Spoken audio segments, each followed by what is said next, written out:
Assalamualaikum warahmatullahi wabarakatuh. Alhamdulillahirrabbilalamin. Wabihi nasta'in wa ala umuri dunya waddin. Wassalatu wassalamu ala asrofi anbiya'i wal mursalin Sayyidina Muhammad wa ala alihi washabihi ajmain, amma ba'd. Sebelumnya saya ingin mengucapkan terima kasih kepada Bapak Iwan selaku dosen pengampu mata kuliah Psikologi Pemasaran, dan juga saya ingin mengucapkan banyak terima kasih kepada teman-teman semua yang menyempatkan waktunya untuk mengikuti diskusi kita pada siang hari ini. Di sini kami dari kelompok 4 akan mendiskusikan materi tentang sekilas tentang perilaku konsumen. Nah, di kelompok 4 ini kita ada 4 orang. Yang pertama saya sendiri, perkenalkan saya Juliana dengan NIM 147, dan saya ditemani oleh beberapa teman saya. Perkenalkan, nama saya Muhammad Naufal Perdana, NIM 153. Perkenalkan, saya Atiatul Maula Anabila, NIM 120. Dan terakhir selanjutnya yaitu Mbak Diah Ayu Maulani dengan NIM 136. Oke, kita langsung aja membahas materi pada siang kali ini. Sebelumnya saya akan membacakan latar belakangnya terlebih dahulu tentang perilaku konsumen. Perilaku konsumen merupakan studi yang mendalam tentang bagaimana individu atau kelompok membuat keputusan terkait pembelian, penggunaan, dan evaluasi barang atau jasa. Menurut beberapa ahli, perilaku konsumen mencakup proses pengambilan keputusan yang melibatkan pertimbangan terhadap kebutuhan dan keinginan yang ingin dipenuhi. Angel Blackwell dan Miniart mendefinisikan perilaku konsumen sebagai tindakan yang terlibat mendapatkan, mengonsumsi, dan menghabiskan produk serta jasa, termasuk langkah-langkah yang mendahului dan menyusul tindakan tersebut. Dengan memahami perilaku ini, perusahaan dapat merancang strategi pemasaran yang lebih efektif. Langsung saja untuk yang pertama itu ada pengertian perilaku konsumen. Perilaku konsumen merupakan salah satu aspek penting dalam ilmu pemasaran yang berkaitan dengan bagaimana konsumen membuat keputusan dalam membeli dan menggunakan suatu produk atau jasa. Beberapa ahli telah memberikan definisi mengenai perilaku konsumen dari beberapa sudut pandang, yaitu yang pertama menurut Angel, Blackwell, dan Miniart. Perilaku konsumen mencakup semua tindakan yang secara langsung terlibat dalam proses memperoleh, menggunakan, dan membuang suatu produk atau jasa. Definisi ini mencakup tahapan pengambilan keputusan yang terjadi sebelum dan sesudah aktivitas konsumsi dilakukan. Sementara itu, Hawkins, Best, dan Coney menyatakan bahwa perilaku konsumen adalah studi yang meneliti bagaimana individu, kelompok, atau organisasi melakukan pemilihan, pengadaan, penggunaan, dan penghentian terhadap produk, jasa, pengalaman, dan ide guna memenuhi kebutuhan dan keinginan mereka serta masyarakat.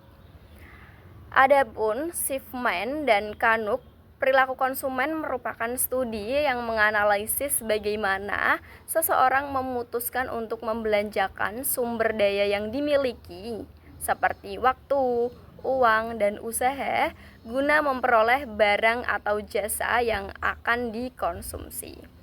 Dari berbagai definisi, dapat disimpulkan bahwa perilaku konsumen itu tidak hanya mencakup aktivitas membeli, tetapi juga menyangkut keseluruhan proses mulai dari pencarian informasi, pemilih, pengguna, hingga evaluasi setelah konsumsi. Lalu yang kedua, komponen-komponen komunikasi pemasaran yang mempengaruhi perilaku konsumen. Agar pesan pemasaran dapat disampaikan dengan efektif kepada konsumen, terdapat beberapa komponen penting dalam komunikasi pemasaran yang harus diperhatikan, yaitu yang pertama ada komunikator. Komunikator ini merupakan pihak yang menyampaikan pesan kepada audiens atau konsumen. Lalu yang kedua ada komunikan. Komunikan adalah penerima atau target audiens dari suatu komunikasi pemasaran.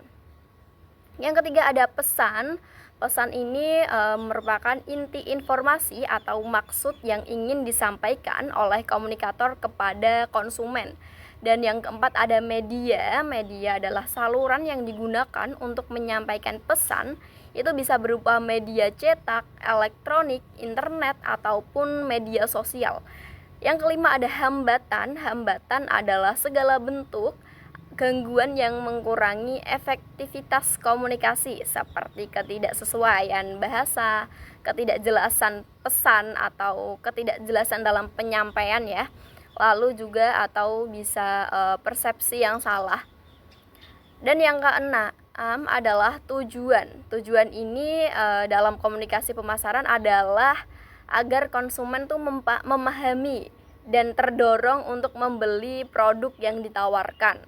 Yang ketujuh ada umpan balik. Umpan balik itu adalah respon dari seorang konsumen terhadap pesan yang diterima. Dan yang terakhir, yang kedelapan adalah produk. Produk merupakan elemen penting dalam komunikasi karena isi pesan seringkali berkaitan langsung dengan produk yang ditawarkan. Oke, selanjutnya di sini ada konsep perilaku konsumen. Dalam konteks pemasaran, perilaku konsumen menjadi elemen penting karena membantu perusahaan memahami bagaimana konsumen membuat keputusan pembelian. Pemahaman ini memungkinkan perusahaan untuk merancang strategi pemasaran yang lebih efektif dan efisien. Selain itu, perilaku konsumen tidak hanya mencakup aspek rasional seperti harga dan kualitas produk, tetapi juga aspek emosional seperti pengalaman, persepsi merek, dan preferensi pribadi. Dalam konsep perilaku konsumen, terdapat proses pengambilan keputusan konsumen. Proses pengambilan keputusan konsumen merupakan langkah sistematis yang dilakukan sebelum melakukan pembelian hingga evaluasi pasca pembelian. Proses ini terdiri dari 5 tahap, yaitu yang pertama, pengenalan masalah. Tahap pertama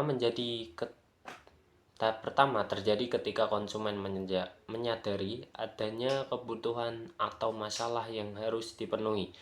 Misalnya, seseorang merasa lapar, sehingga memutuskan untuk membeli makanan.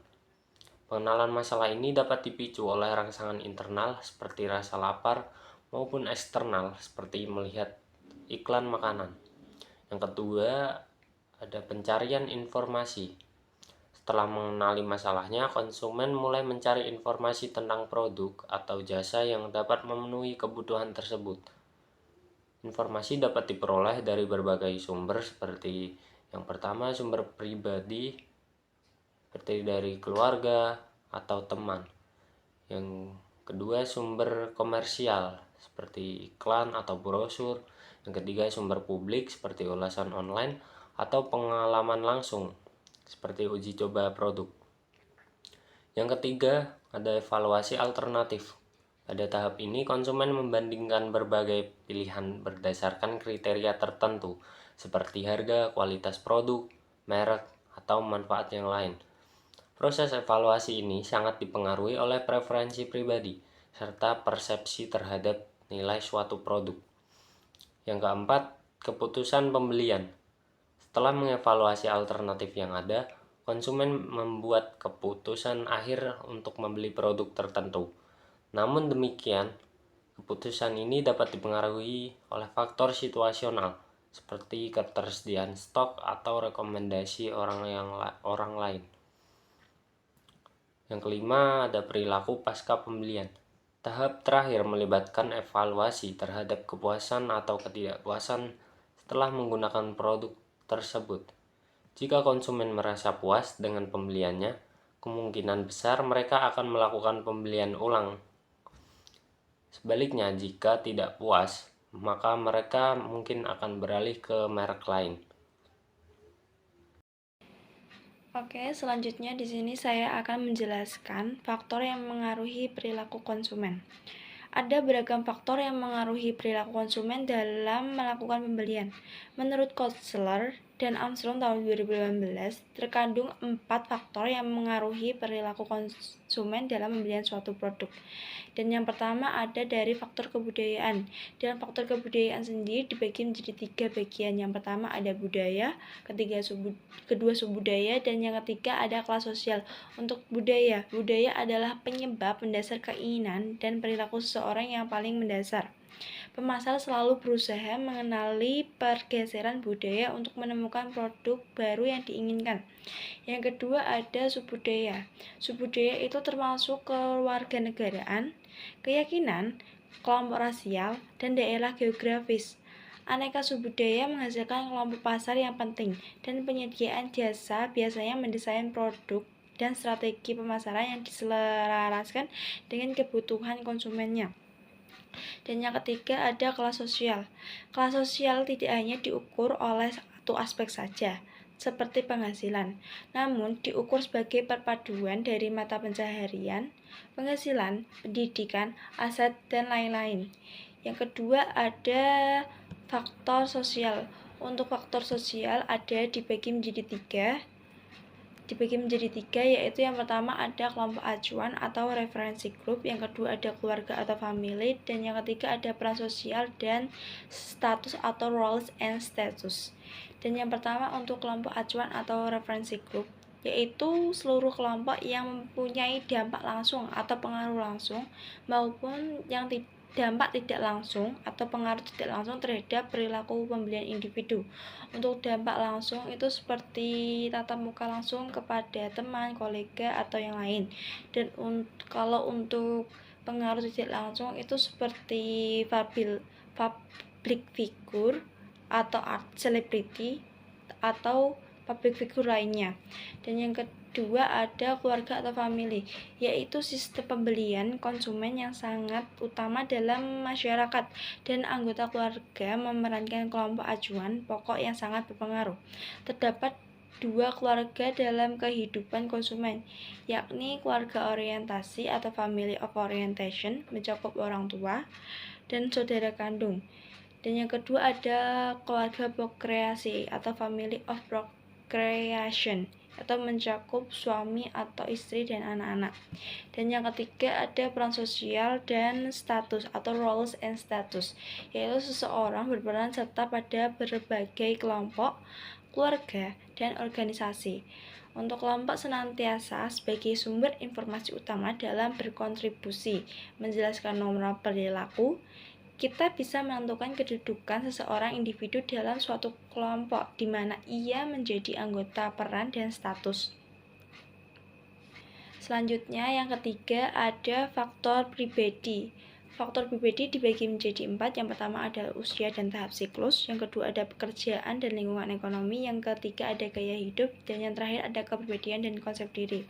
Untuk usia dan tahap siklus, hidup seseorang membeli suatu barang dan jasa akan berubah selama hidupnya. Kebutuhan ketika bayi hingga menjadi dewasa dan pada waktu menginjak usia lanjut akan berbeda. Selera seseorang pun dalam pakaian, perabot, dan rekreasi berhubungan dengan usianya. Yang kedua ada pekerjaan dan lingkungan ekonomi. Pola konsumsi seseorang juga dipengaruhi oleh lingkungannya. Seorang pekerja kasar akan membeli pakaian kerja, sepatu kerja, kotak makanan, dan sedangkan seorang presiden perusahaan akan cenderung membeli pakaian yang mahal seperti jas untuk berpergian dengan pesawat terbang. Yang ketiga ada gaya hidup. Gaya hidup seseorang adalah kehidupan sehari-hari yang dinyatakan dalam kegiatan, minat, dan pendapat atau opini yang bersangkutan. Gaya hidup melukiskan keseluruhan pribadi yang berinteraksi dengan lingkungannya. Gaya hidup mencerminkan sesuatu yang lebih dari kelas sosial di satu pihak dan kepribadian di pihak lain. Yang keempat ada kepribadian konsep diri. Setiap orang memiliki kepribadian yang berbeda dan akan memengaruhi perilaku pembeli. Kepribadian adalah ciri-ciri psikologis yang membedakan seseorang yang menyebabkan terjadinya jawaban yang relatif tetap dan bertahan lama terhadap lingkungannya. Sedangkan konsep diri dibagi menjadi 2, yaitu Yang pertama ada konsep diri ideal atau bagaimana dia ingin memandang dirinya sendiri, dan yang kedua ada konsep diri menurut orang lain atau bagaimana pendapat orang lain memandang dia. Dan yang keempat, faktor yang terakhir ada faktor psikologis. Faktor psikologis dibagi menjadi 4. Yang pertama ada motivasi, yang kedua ada persepsi, yang ketiga ada pengetahuan, dan yang terakhir ada keyakinan dan sikap. Yang pertama ada motivasi. Seseorang memiliki banyak kebutuhan pada setiap waktu tertentu.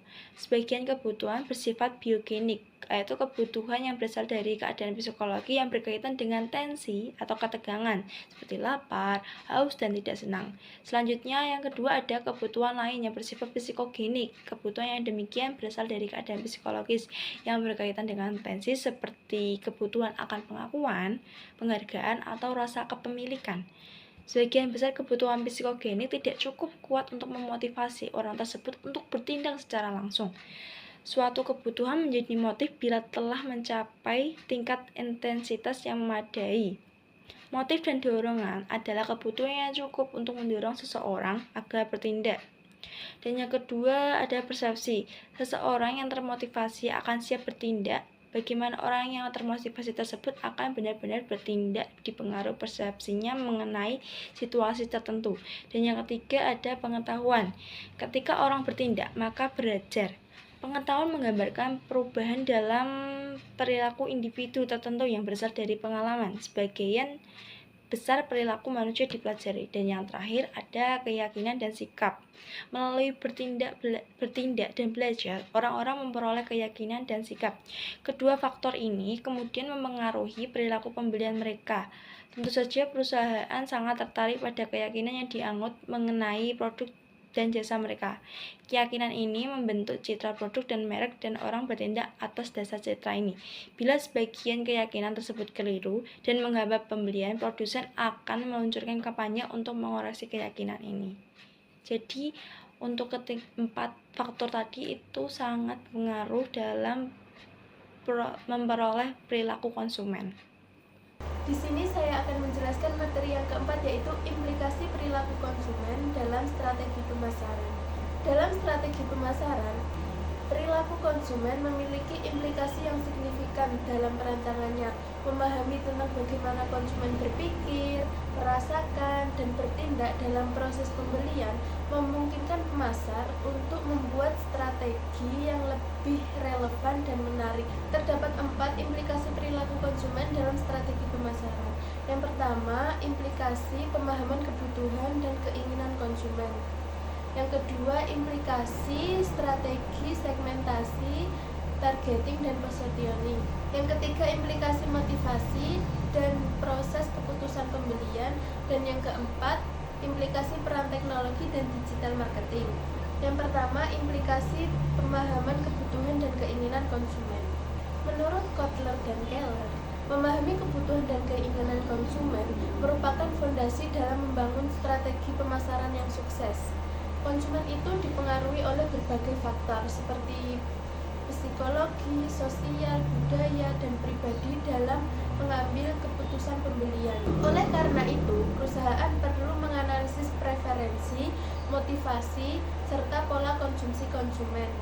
Implikasinya dalam strategi pemasaran yaitu perlunya penerapan segmentasi pasar yang lebih akurat untuk memastikan bahwa produk yang ditawarkan sesuai dengan kebutuhan konsumen. Dengan memahami faktor yang mempengaruhi kebutuhan konsumen, perusahaan dapat merancang strategi diferensiasi untuk meningkatkan nilai tambah dan keunggulan kompetitif. Yang kedua, implikasi terhadap strategi segmentasi, targeting, dan positioning. Strategi segmentasi, targeting, dan positioning menjadi semakin penting dalam pemasaran berbasis perilaku konsumen. Pemahaman terhadap perilaku konsumen memungkinkan perusahaan untuk membagi pasar ke dalam kelompok-kelompok yang lebih spesifik, kemudian menentukan segmen yang memiliki potensi terbesar, serta menciptakan citra dan proposisi nilai yang sesuai dengan preferensi konsumen. Implikasinya dalam strategi pemasaran yaitu perlunya pendekatan yang lebih personal. Perusahaan tidak dapat mengadopsi strategi yang bersifat universal. Namun sebaliknya, perusahaan harus menerapkan strategi yang lebih personal dan spesifik sesuai dengan karakteristik setiap segmen pasar. Selain itu, perusahaan juga dapat membangun positioning yang kuat guna untuk meningkatkan loyalitas konsumen dan citra merek yang positif di benak pelanggan. Yang ketiga, implikasi motivasi dan proses keputusan pembelian.